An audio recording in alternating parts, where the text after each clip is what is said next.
Fog clings to the trees like something alive, breathing slowly as the sun bleeds behind the ridge. The forest is too quiet. No birds, no wind, only the soft creak of a branch bending under unseen weight. A single trail cuts through the mist, marked by a bright red pack left open in the dirt. It feels like a pause in time, a held breath waiting for the next sound. The air tastes of metal and rain. In the distance, the faint hum of water presses through the silence, steady, deliberate, like footsteps counted in rhythm. Someone was here, moments ago, maybe hours. The tent is zipped shut, the boots outside are clean, and yet the prints leading away fade halfway into the fog, as if the hiker simply decided to stop existing. Who left their bag in the dirt, but not their boots? Why does the forest sound like it's listening back? The valley sits hushed beneath a bruise-colored sky. Somewhere far off, thunder presses against the mountains like a heartbeat beneath stone. The tent is gone now, folded, packed, erased, and only a wet patch of flattened grass remembers it. Voices drift through the fog, half caught and half lost. Questions without answers. The woman listens. The deputy writes. Somewhere above, a crow screams once, and then the forest folds back into silence. The ground feels wrong underfoot. Too soft, too recent. The air smells like metal and riverstone. Someone says the word follow, and every echo of it sounds like hollow.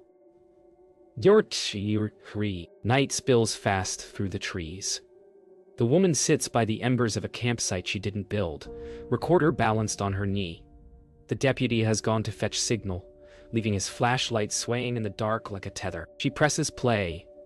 The wind carries a voice, breathing first, then a slow sentence. If you hear the water, stop walking. She kills the sound, but the river keeps talking. Its rhythm is wrong, too steady, too human. Above her, branches shift though no breeze moves them. Somewhere, a metal snap echoes, the unmistakable click of a camera shutter. She is not taking pictures. Dawn bleeds through the mist like a slow confession. The forest smells of wet pine and smoke.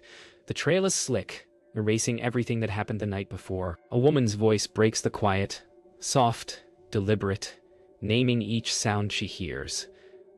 No reply comes, only the steady rhythm of her breath. The deputy stands a few paces back, notebook open but useless. Between them, the world feels uncooperative, unwilling to reveal what it swallowed. In the stillness, she notices the smallest thing. A print that isn't human, pressed beside her own. The impression trembles when the ground exhales. Evening folds over the valley like a closing book. Inside a small cabin at the town's edge, the woman sits before a laptop, headphones resting against tired ears. The deputy's notes lie scattered across the table, his handwriting sharp and impatient. She replays the recording again. Footsteps, a pause, then a whisper not meant for human hearing. Outside, wind combs through the pines, carrying the same cadence as the voice. She turns up the volume until the sound becomes unbearable.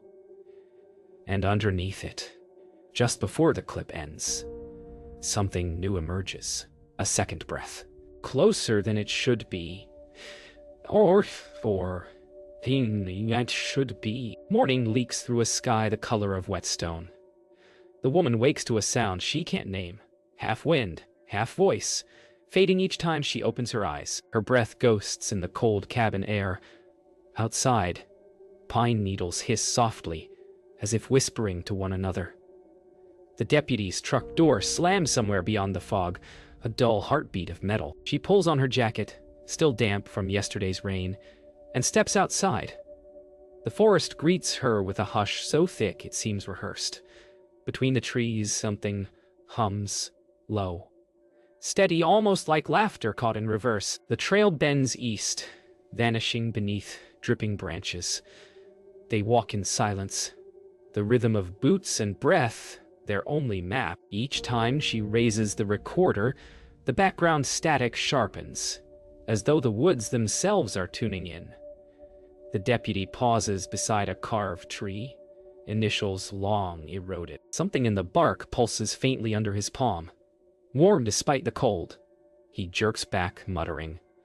The sound of water swells ahead, steady and wrong, like a voice speaking through distance. She records it anyway, even as her stomach knots with the memory of that midnight warning. The trees grow denser, as if they've been arranged to mislead. Each path they take turns into another, looping back to the same fallen log. Time loses shape. The woman presses record again, whispering the coordinates aloud, but the numbers on her GPS twist and flicker, showing impossible elevations. Behind her, the deputy curses quietly. He throws a stone toward the river, but the splash never comes. The sound bends, stops, then returns, an echo of itself in the wrong direction. The forest hums louder now, a chorus without mouths. She realizes they've been walking toward the sound all along. Hours blur into the orange of late day. They've turned off their radios now. Every static burst sounds too close. The deputy sketches the tree line, tracing something unseen. She plays Ethan's final note again. Beneath his voice, faint, rustling breathes. Someone else is breathing. The forest darkens suddenly, as though a cloud swallowed the sun. Then, in the hush that follows, another voice joins the recording, soft and toneless, repeating her own words back at her, slightly delayed. She drops the device. The sound doesn't stop. Night. They camp by a ridge that overlooks a black stretch of forest. Firelight dances weakly, its warmth hollow. The deputy sleeps sitting up, shotgun between his knees. She writes notes by headlamp, ink trembling with each gust. From the woods comes the sound again. Steady, beckoning, closer. She raises the recorder. Say something, she whispers into the dark. The voice that answers isn't hers, isn't his, and doesn't belong to anyone living. It murmurs only one word before the tape clicks off. Her name. A thin morning sun filters through the canopy, breaking the fog into shards of light. The woman studies the new trail etched into the hillside. Fresh prints, unweathered, leading where no path should be. Every instinct tells her this ground was different yesterday.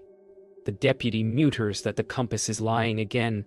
Its needle spins slowly, indecisive. The forest groans like it's stretching in its sleep. Birds take off in a sudden burst, wings slicing the quiet.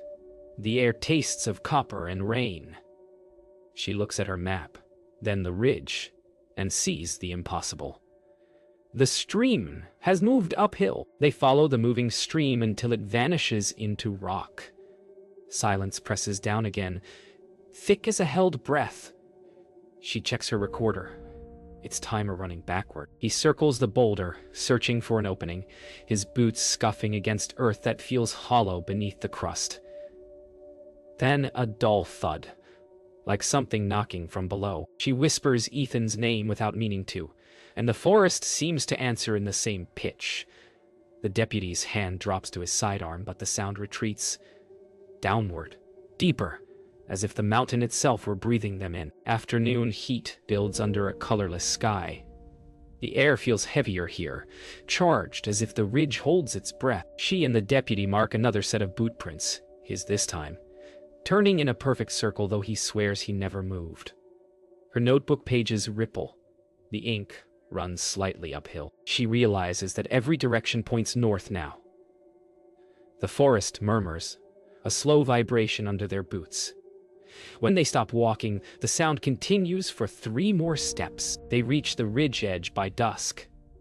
Below lies the valley, rearranged.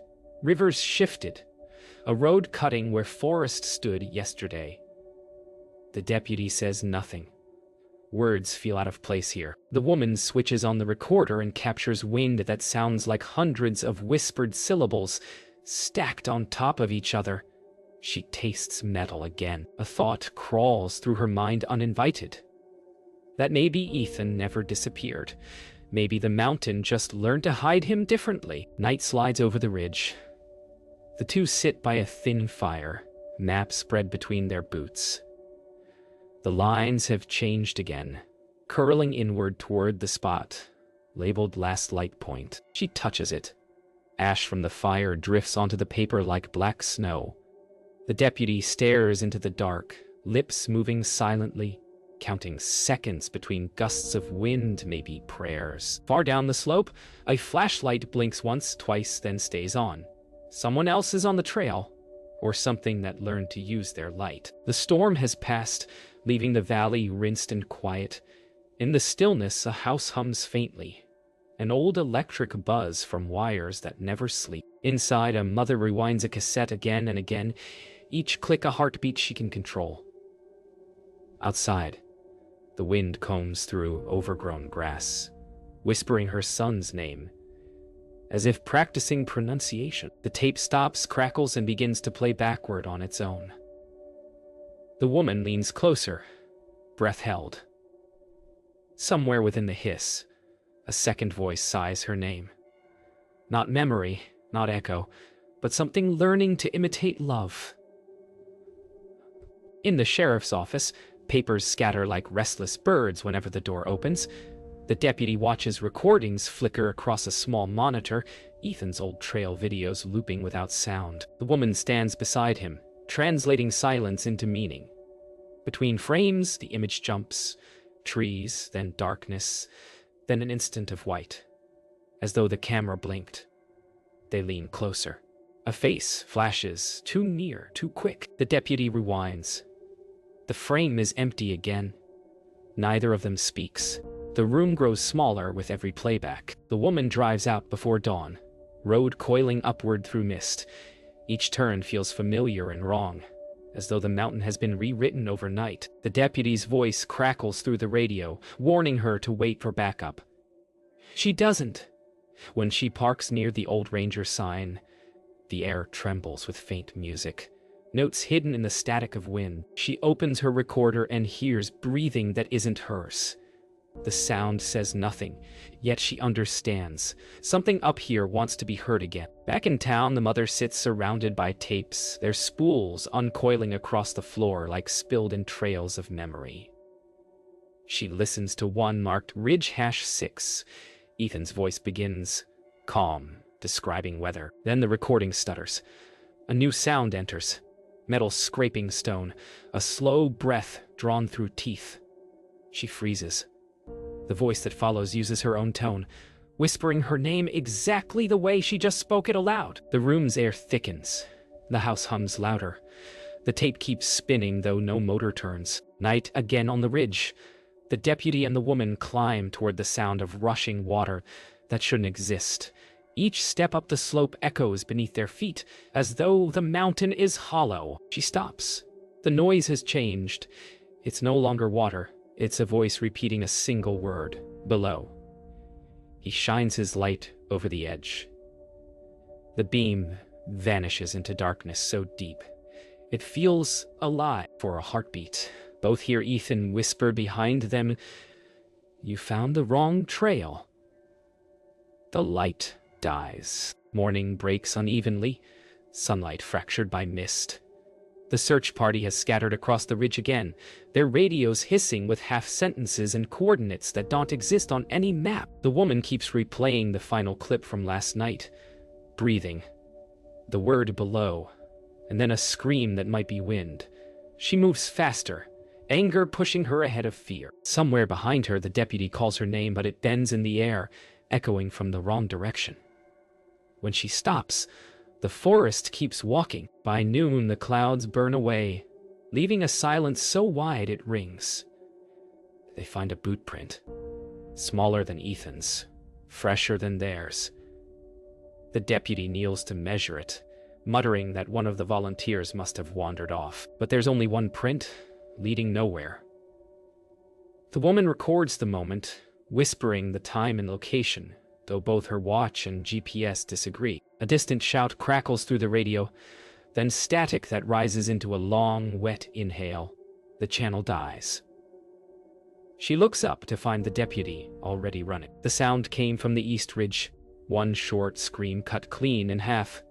They run without speaking, lungs clawing for air as the forest shifts around them. The woman calls out the missing volunteer's name, but the echo that returns sounds like a question. Branches snap above. Rain from nowhere pelts the ground. The deputy raises his light, sweeping the trees. It catches a bright scrap of fabric fluttering from a branch 10 feet up. Beneath it, the dirt is smooth, undisturbed, as though nothing ever stood there. They set camp before nightfall, neither mentioning the missing man again. The fire burns weakly, refusing to hold shape. The woman listens to the recorder replay its last capture.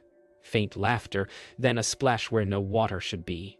She lowers it, realizing the sound continues even after she stops playback. The deputy moves toward the darkness, drawn by instinct or guilt. He disappears beyond the circle of light. She waits for his voice and hears it, soft, uncertain.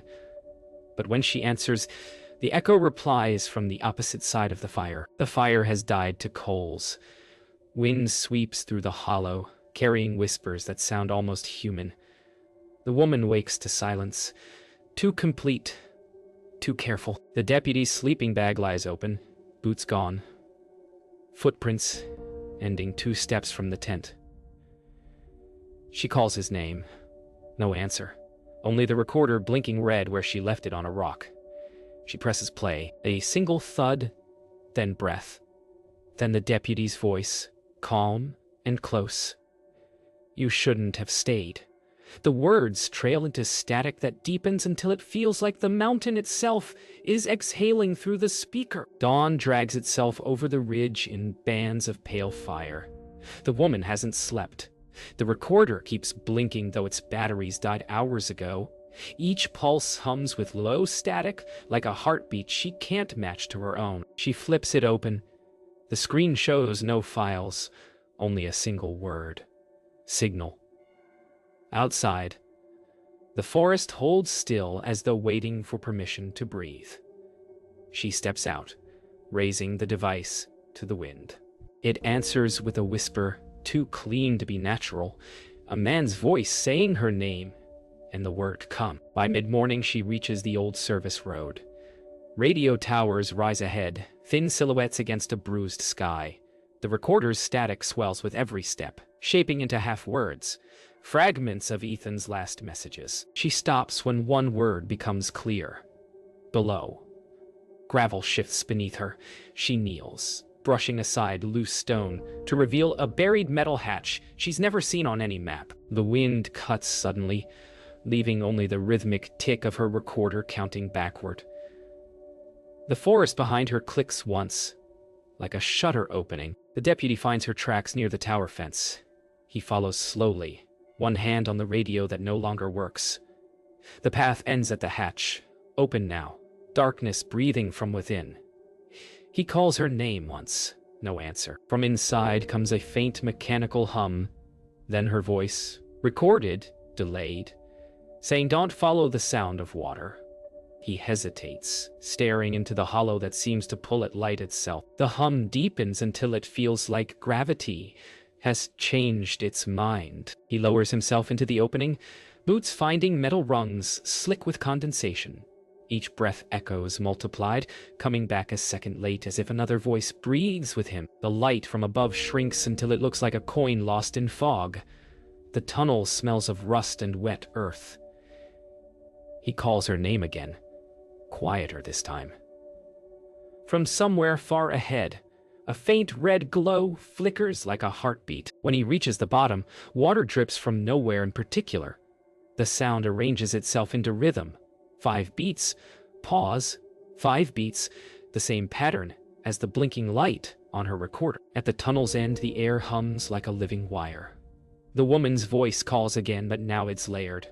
One tone warm, another distant, like a copy played too many times. The deputy lifts his light. Metal glints ahead, a tangle of cables feeding into a recorder, identical to hers, red light beating slow and sure. He reaches out, and the hum deepens, pulling at his chest. A shape stands beyond the glow, head tilted, hand raised in greeting. It wears her jacket.